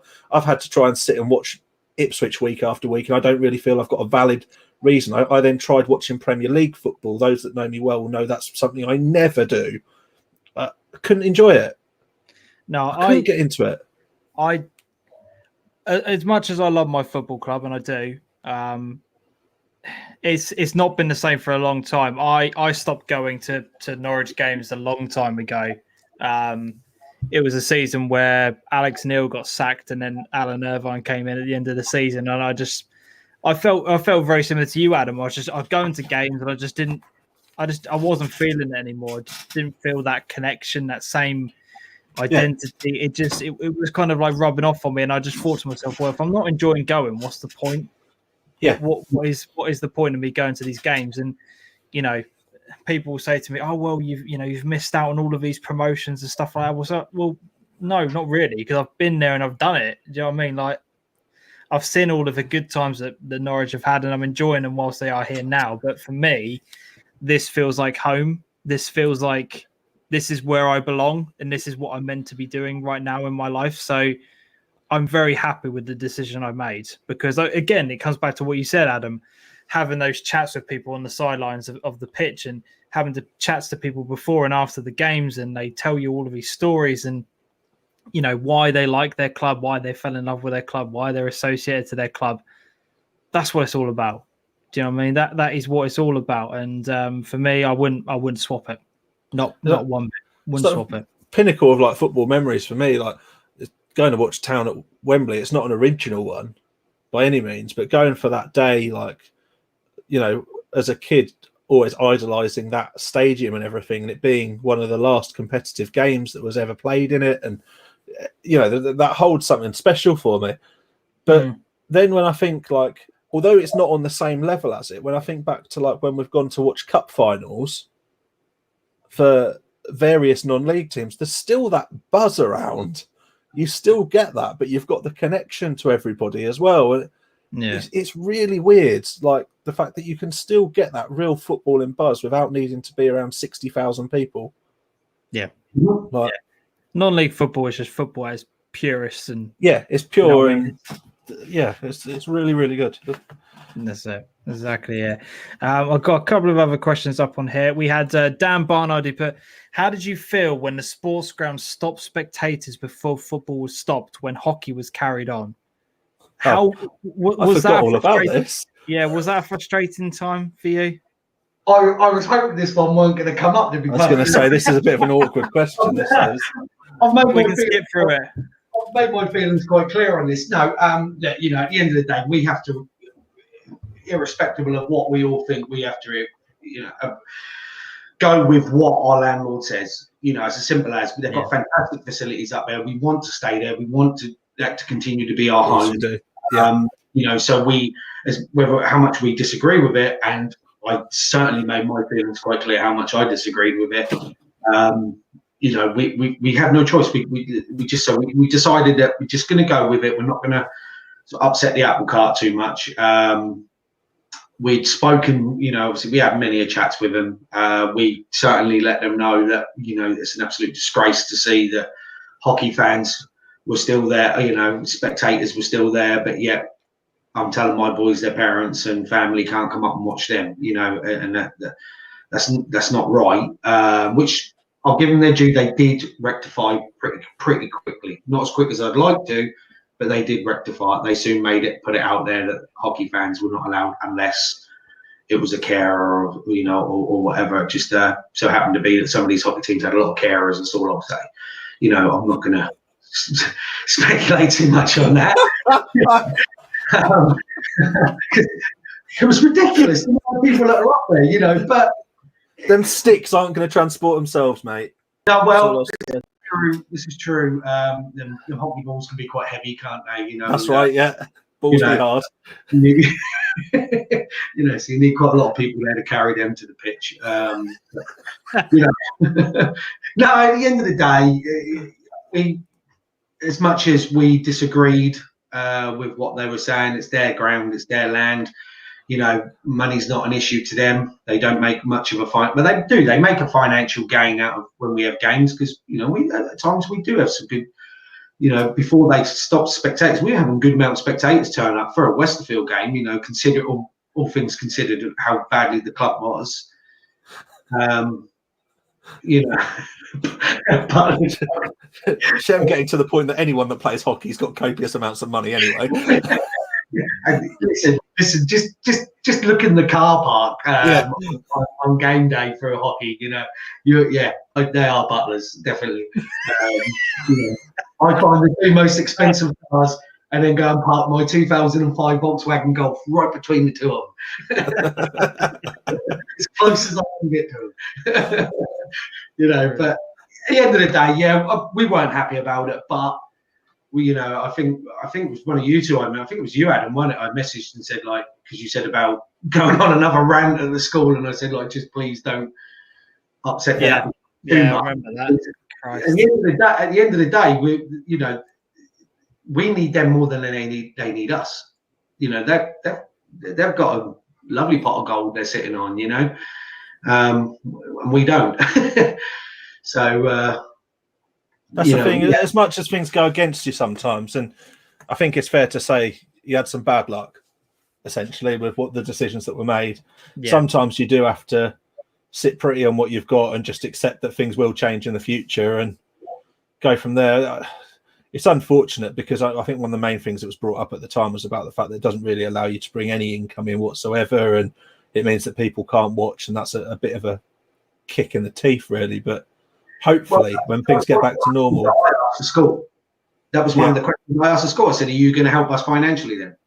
Yeah. Yeah, and they said, "What do you mean?" I said, "Well, we do we do teas and coffees at half time. We don't do that for fun. We don't do that because we have to. Do you know what I mean? We do it because it generates money for the club. We do a pub card in the bar afterwards. We do this, we do that. Are you gonna take off the bill every month what we lose on that?" But needless to say that they just buried their head in the sand and pretend the questions wasn't there. But yeah, sometimes you just have to go with the process. Yeah. This is tick the boxes and move on. I've got a few quick fire questions for you, Adam. So for me, Potts. Sorry, Potts. Oh, good. Christ. You can answer it, mate. Literally, I was about to turn my camera off and walk away. Right, Potts. Best play you've played with? Rennie Swan. Okay. What position? What was he like? Played up top with him at Wanderers. He was just a dream to play with. Him or Marty Moyes for Stonham. Them two were just they were goal machines. And they made my game a lot easier up top with them. Like it. Player who should have gone on to a higher level that didn't. For me, the player that I always loved, and he played at Wanderers with me, was Darius Laws. Played centre mid. What a player! I loved playing with him. He just had a natural knack for everything. He just knew everything that was going on around him. For me, he was a top player, and I always thought he could have gone a lot further than he did. Is he still involved in the game in any way at all now? To be honest, I don't know. No, I haven't seen much of him. Again, he's like me. He doesn't have a very big social media presence. And let's be honest, not on social media, you don't know, do you? I find it funny. Like, we find a lot of these players that people expect to go on and do more, and it never quite works out. Sometimes go the opposite way and just drop completely off it, and like lose the love. We spoke about a year ago to a few people, and they definitely said that it's a definite syndrome that's there in football, that you'll go on, stagnate, or you'll just lose it completely and not be interested. I did that, in all fairness, with Regions football. Obviously, I keep calling it Regions because it's what it was then. It was the same for me. I just remember it was a Wednesday night drive all the way to Manchester. Got there, the referee wasn't even sure if he was going to play the game because the pitch was freezing up. He ended up playing it. It was rock hard. We drew 0-0, and then I had to drive home. Got home like at gone midnight, and I had to be back up for work at 5 a.m. And I remember I had my dad in the car with me because I didn't go up on the coach, and because I didn't finish work till late, so I was missing the coach. So I had my dad in the car with me, and I remember just driving home and just said, "Dad, done." And he said, "What?" I said, "Done." I said, "I can't do this no more." I said, "It's just too much." And then when I stopped, I finished that season. And when I stopped, I just pulled myself away from it all. I didn't even know if I was going to continue to play. And it wasn't until Paul got in contact with me and convinced me to go over at Melford. And then I but I had that release from it just to reevaluate what I wanted. But I was more than convinced that I was not going back to it at all. And then when I did stop playing that level of football, I didn't. I pulled myself away again until Westerfield got in contact with me. That's interesting. It's a weird one. I think you just enjoy it because when you play that level of football, it's quite demanding. It takes up a lot of your time. People say, well, you only train once or twice a week and play on a Saturday. Well, yeah, but to play, if you're that serious about it, the days in between, you're in the gym, or you're out running, or you're out doing this, or doing that, keeping yourself in shape so you can do that level of football. Yep. Love that. Spencer's put, should get ready on my brother legend in the game with Potts, Mark, Warden, made them legends on there. If anyone wants to come on, get in touch. Yeah, definitely, 100%. Favorite manager to play under? Got to be Paul Granger. Just for the banter side of it, we had some great times. And I learned a lot. But if Paul on that side of things, but the main, I got to play for Jason Zell at Wanderers. Someone I grew up idolising on a football pitch. It was a dream come true for me, and I learned a hell of a lot.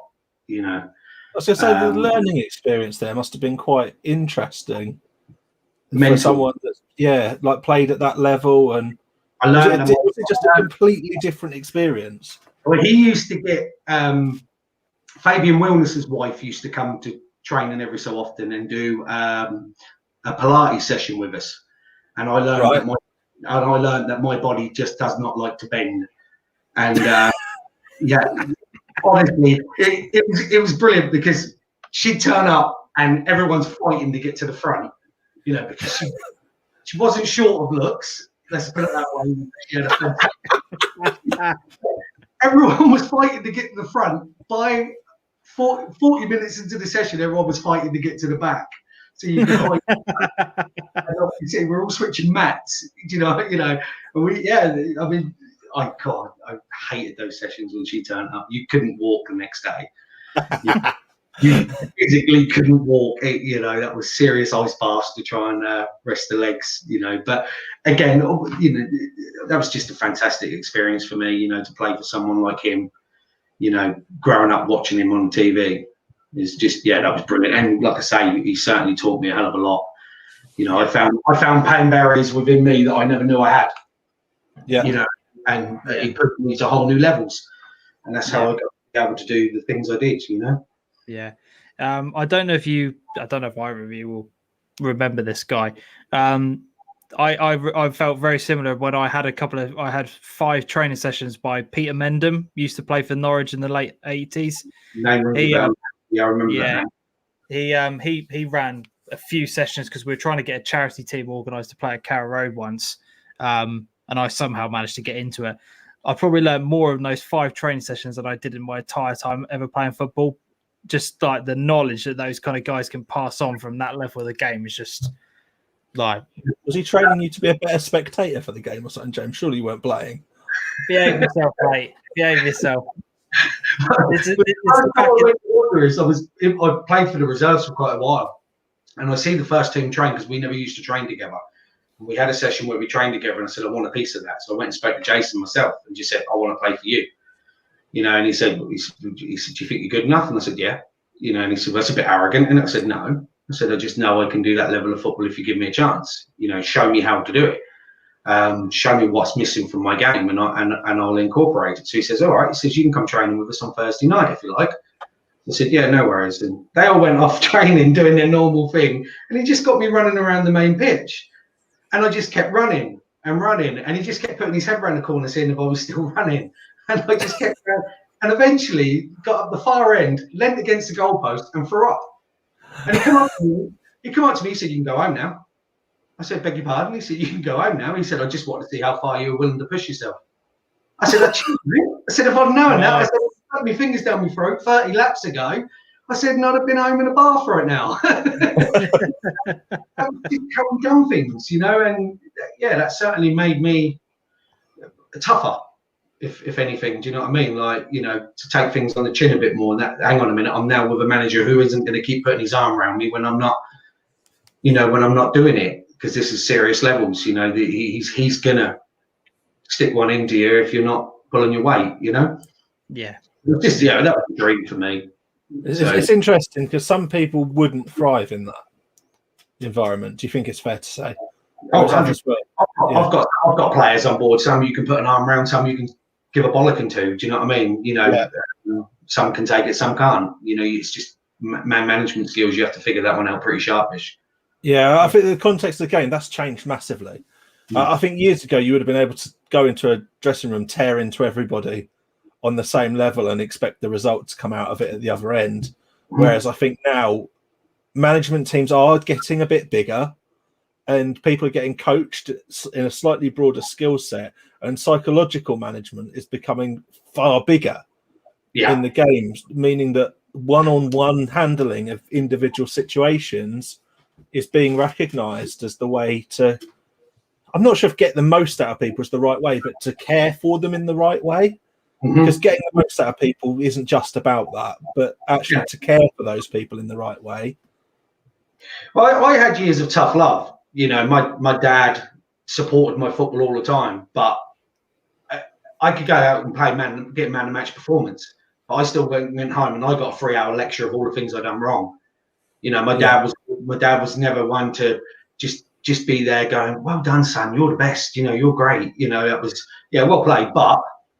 Like, hang on a minute, everyone else has just been blowing sunshine on my backside, Dad. Go easy. And I said, no, sit down. Listen, this is what I'm going to tell you you've done wrong. Yeah. And so tough love, that's what I got. And it made me stronger. Yeah. But it works for different people to get that, I'm not saying what's right or wrong. That's it. Spencer put, how good was that Division 1 winning side with Jason Dezelle? Great. Just some fantastic times.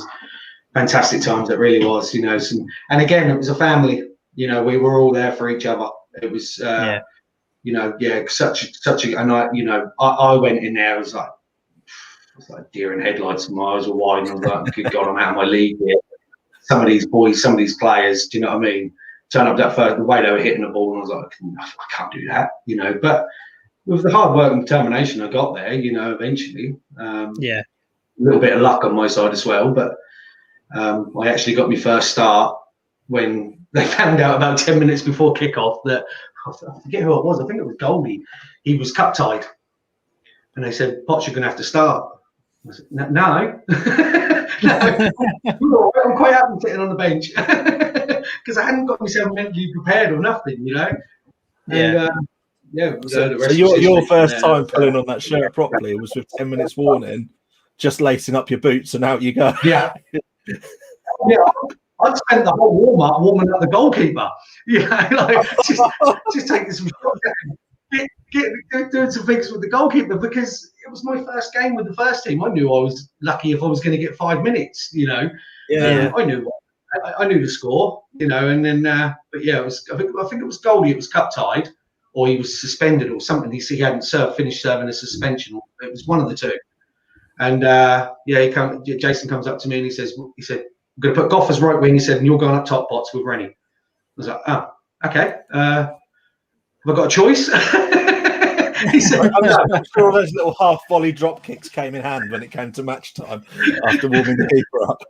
So, I was like, I'll just go and do a couple of laps in a pitch and get my legs going, you know, because I literally hadn't done anything, you know. But yeah, the rest is history. Didn't look back since, really. So got a bit of luck as well at the same time. That's awesome. Brilliant. Let's get a couple of people's questions in before we wrap things up on it. Alex has said, do you think that's why the SIL is stronger? I'm gonna ask a different version of that. Do you think what position do you think the SIL is in at the moment? I think it's the strongest it's been for a while.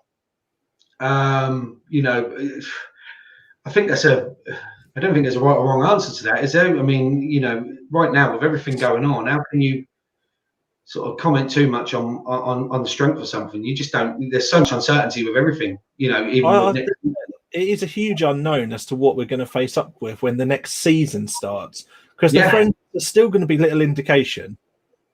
They're going to be people finding their legs that have not played competitive football or trained. I bet there's people out there that haven't done much at all. I'll put it out there now. Yeah. There's probably a group of people that haven't done too much at all because they haven't needed to. And I think that will spin the whole story of what you expect from people on its head to some degree. The good people will still be good, but they may not be at levels, whereas other people may have advanced. Yeah. I mean, you know, for us, this getting back to friendlies and stuff like that, you know, there was a no-brainer for us because it's just an extended pre-season for us. I don't care about the results. I don't care about this, that, and the other. You know, all I care about is getting the boys back together, getting that buzz surrounding around the club again, you know, and get some football going. You know, just it's pre-season. It's just an extended pre-season, which we need. You know, simple as. I take it it'll be roll-on, roll-off subs for the games. I've seen we've had one email from the SIO about how they're going to do things, and we've still got team sheets in, so it's not going to be a case of that everyone and anyone can play. There's going to be some, you know, because if not, you're going to be pulling players in from all over the show. It's still going to be very much used as in the same concept as you would as a league game. Team sheets have got to be handed in. We've still got to ring the results through. The only thing we won't be doing is obviously updating full time. But I would assume it will be roll-on, roll-off subs. And I think probably some of my boys will be rolling off. You know, Do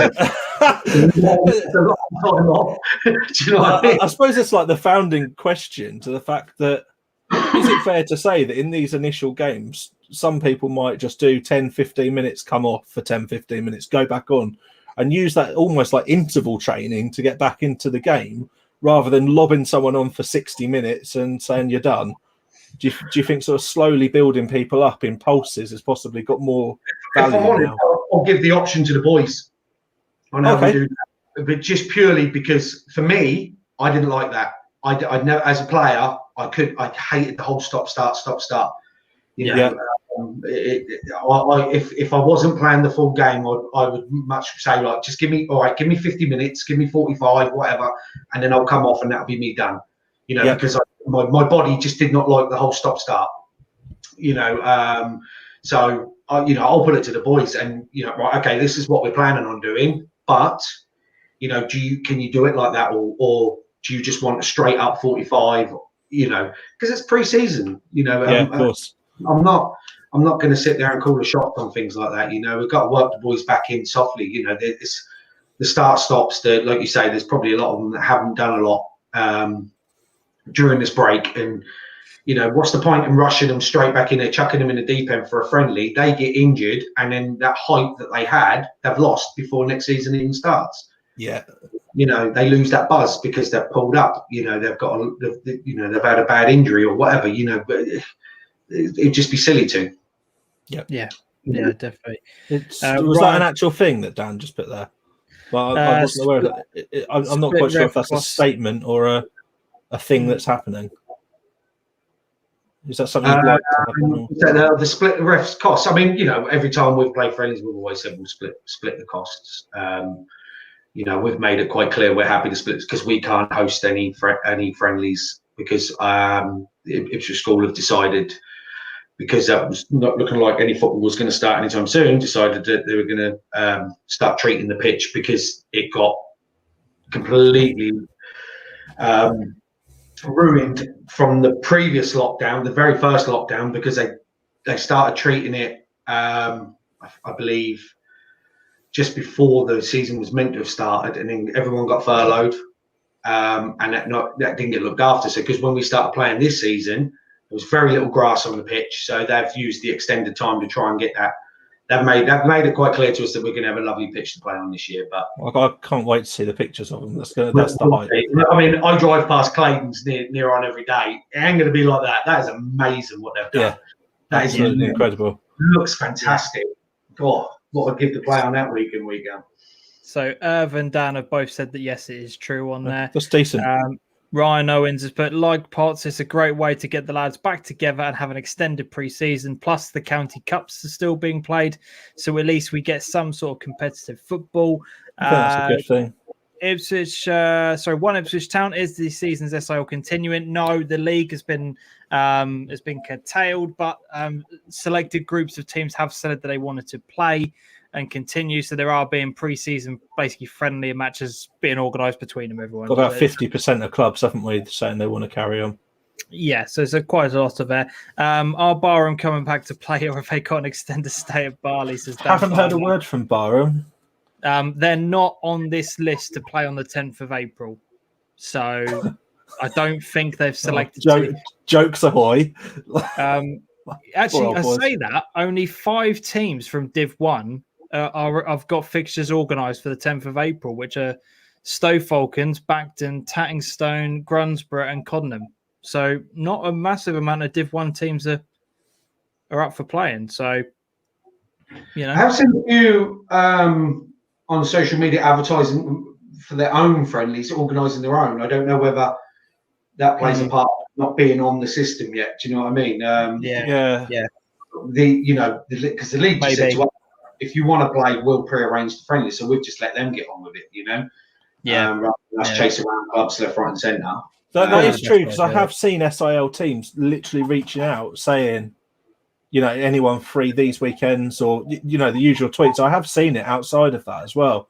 There's also going to be a question about the appetite to how many games do you want to play in this period, isn't there?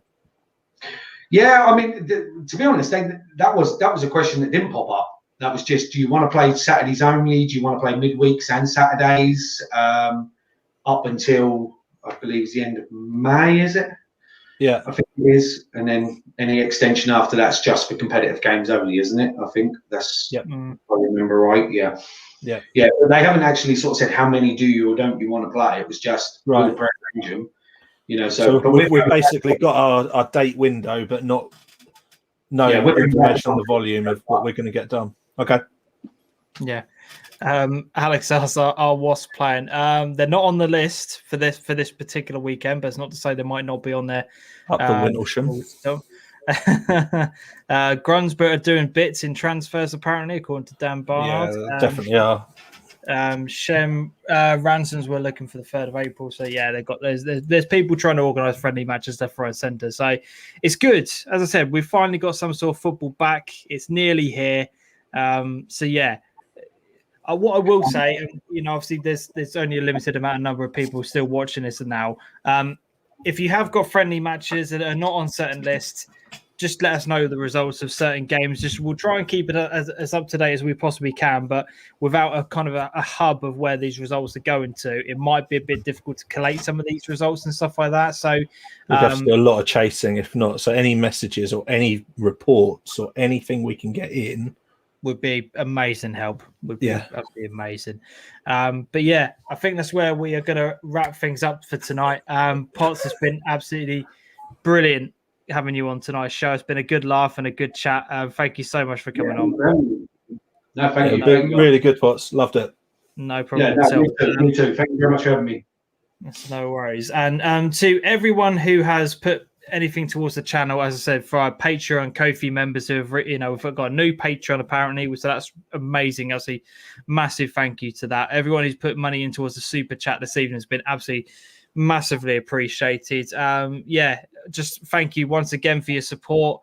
We're nearly there. We nearly got football back to talk about, and it just, the last few months have been a bit of a slog, a bit of a grind to get content out for you guys. And I we said it last week, and I reiterate the message again. Massive thank you to everyone who's stuck by the channel, has kept coming along for the Monday Night Live shows, who kept retweeting, who puts out their messages of support. It really, really does mean the world. And, when we are allowed eventually to go back to football, and when we can start talking about things, we can get the show running on some sort of a normality and moving forward, because we've got lots of things we want to do, things we want to change, different shows coming out. We've got loads of ideas planned, but we just need some sort of football and normality to kind of resume before we can kickstart on that. Dan Barnard, no, they're not allowed apart from James and Adam, as they're adopting 2 16-year-olds to watch the games. This is actually going to become a thing, isn't it? Yes, very much so. Yeah. Committee members are allowed to be at the game, so all you've got to do is each week just get in contact with a committee and just get sworn in. Just got to literally join a committee every week. Yeah. I can just imagine the paperwork not getting undone. James being sent some voting paper and absolutely cacking himself week on week. The last message I had is that the FA haven't published any official rules. We're not really sure, but presumably press and media will be okay to still attend. But at the moment, we don't know. So we shall see. We shall see. Guidance this week, didn't we? I think, if memory serves me right, we've got a new guidance coming this week. I think so. Yeah, ahead of next week. God knows. Absolutely, God knows. But Dan, that's the kind of comment you meant to pay to have put on the screen. That is absolute wind-up merchant. Look, if they want me, I'll be well up for it. Build some bridges and whatnot. Let's get the relationship back on track. Why the hell not? I think unblocking would be a start, but we'll come to that as and when it happens. But anyway, this is the message we're going to leave things on. Cheers, Ben. We can't remember to do the proper things with our channel. Exactly. If you enjoyed the video, give it a thumbs up, all that kind of stuff. Subscribe to the channel, set your notifications on, all of that good crap. Stuff. And we will see you all next Monday. Thank you so much for watching. Until next time, adios.